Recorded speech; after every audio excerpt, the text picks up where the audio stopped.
Hi, you may not recognize me, but I'm Don Ross, mild-mannered aircraft mechanic by night, executive vice president by day. How you doing? Yes, I happen to be making my video at work on my break, so everything's okay. So a friend of mine said, "Oh, instead of trying to talk about yourself, which is hard, have somebody ask you questions." Well, I didn't want to get anybody else involved, so I just wrote down a bunch of questions. So here we go. You ready? Hopefully this will be informative for you. Is the vice president a full-time position? No, that's my running joke, right? So I'm a crew chief in Vancouver. I rotate days and nights, and you fit in your vice president duties on your own time, or perhaps or time off as required. You got to go traveling or whatever, right? So definitely not full-time. I could make it a full-time position, I'm sure. What does a vice president do? That's a great question. As little as possible. No. The answer is it's an administrative role. So you're there to support the elected reps, district chairs in particular. You help out the bargaining committee, you help out the vice chairs. Health and safety, we're actually in a great position because most units do not have health and safety coordinators.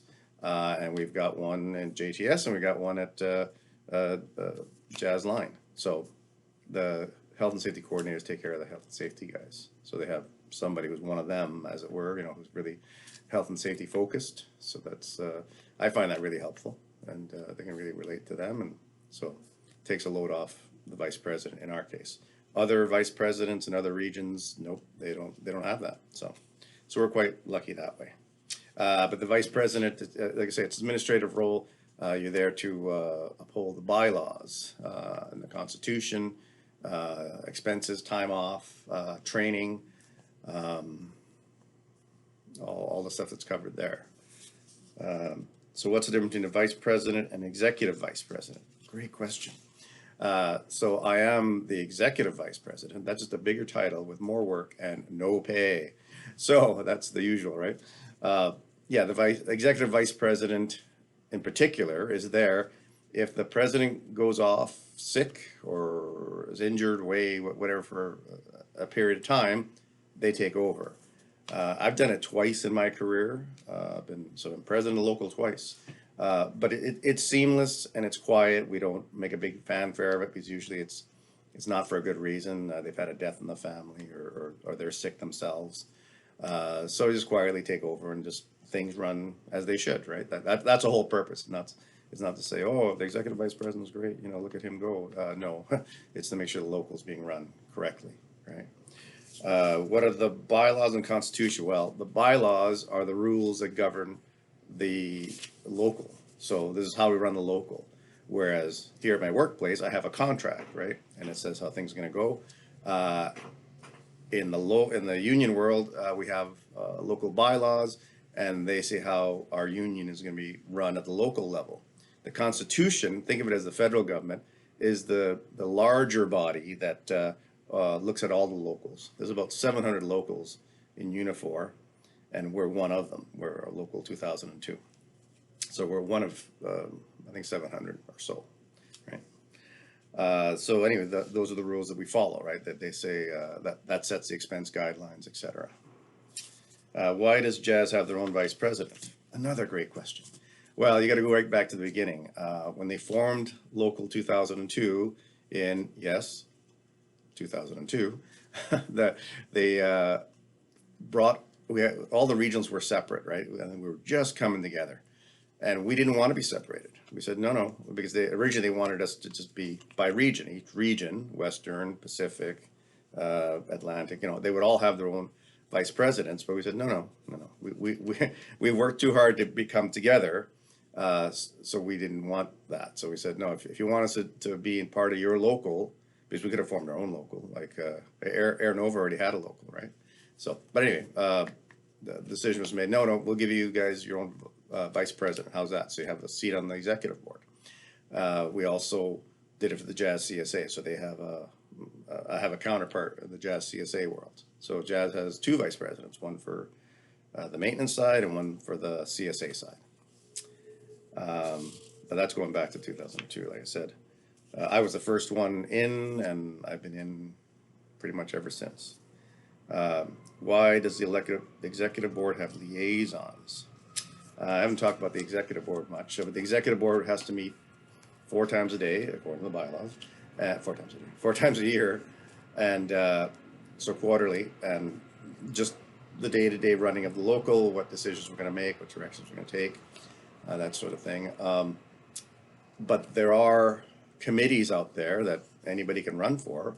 The elections committee, I'm the liaison for the elections committee. The Constitution and Bylaws committee, I'm the liaison for that.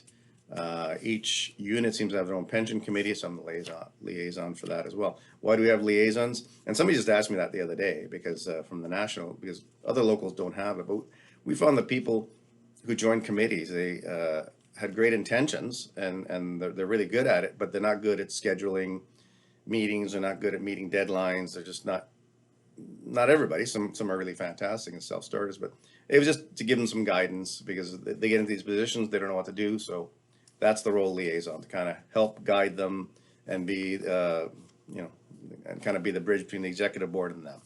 So that's what liaisons do, and I'm liaison for a few committees. What do you find to be most challenging about being a vice president? The most challenging is probably the most rewarding, and that's I plan conventions, councils, regional meetings. Regional meetings, I bring in all the reps from JTS and from Jazz Line. I find them challenging because it's all on you, right? You want them to walk away from all these events leaving with that they had a good time, they learned something, and they found the whole thing really valuable. That's the goal. So I find a lot of pressure with that, but it's really rewarding when at the end they say, hey man, you nailed it, that was great, thanks a lot. Okay, so yes, it's the most challenging, but it's also the most rewarding, I think. Is there a lot of travel in vice president role? Oh, hell yeah. There's a lot of travel. Although now with COVID, of course, that's all been kibosh. We've been doing a ton of Zoom meetings, of course. And that might be the way we're going to go. We've been fighting with the company for years because they've been trying to push us into video conferencing. And we said, no, no, no, no, can't happen, can't happen. Well, now all of a sudden the whole world's video conferencing. So I can see us heading down that direction, which is okay, I guess. And actually we've done video meetings and Zoom meetings for base meetings. And in some ways, I mean, man, you sure get a better turnout, that's for sure. And it's the most convenient, not so much for the guys on shift, although some guys on shift have been on these calls because you can do it on your phone, right? But that's okay. But anyway, so we might do more of that, actually. I think it's effective. I mean, the whole point of a meeting is not just to have a meeting, and it's to get the members involved, give them some information, let them ask some questions, so it's interactive, right? So you could do all that thing through Zoom. So that might be the way of the future. We'll see, right? So yeah, there is a lot of travel. It's executive board is 4 times a year. I have, when I meet with these committees, it's usually away. JTS has its own meetings. Jazz Line has its own meetings, and we have leadership meetings. JTS leadership meetings at the line side. So yeah, there can be a lot of travel. Why do you like being vice president? I guess I like being vice president because it's different from my work role, right? I use different skill sets being vice president. It's a very administrative role versus what I do at Jazz. I am coordinating the crews and the work and all that sort of thing. And I enjoy that as well. But, some of the change is refreshing, right? So I have developed a lot of skills as vice president, writing bulletins and writing speeches and and all the event organizing that I do. So anyway, I find that rewarding. So I like it. What role does the vice president have during bargaining? Vice presidents don't bargain. We don't do grievances, but we're supportive, right? So if there's going to be cross-country meetings for ratification or strike votes or even getting ideas for the contract, resolutions, I help organize those. Sometimes I'll join the bargaining committee, just kind of going a cross-country tour because we're going to hit all the bases. So it's a nice way to see all the members. UMHQ, I'm invited to the UMHQ. It's not the vice president's role to attend union management headquarter meetings, UMHQs. But I'm invited to it. I take the minutes for those guys so they can focus on the meeting, and then I can do the minutes for them, right? And they let me participate, but I am a guest. I'm not. That's not my role. But I've expanded the role. We've expanded the role with the blessing of the bargaining committee. Also, the seniority lists. I help them out with that. That's a bargaining role, but it's worked out really well. What is the vice president role in regards to layoffs, which is kind of the segue, I guess, because the vice president role isn't anything to do with layoffs. That's all bargaining committee, but I have helped them out with the seniority lists, trying to, keep everything coordinated, just administratively, basically. So that's been my only involvement with layoffs. It was funny to, go down the list and see people's reply to layoffs, and it's names you recognize. So it's lives that are being severely affected, right? So I found that a little tough, actually. But all in all, I do enjoy being vice president. I would love to run for another term. I'm quite good at it. So please vote for Don. Take care. Stay safe.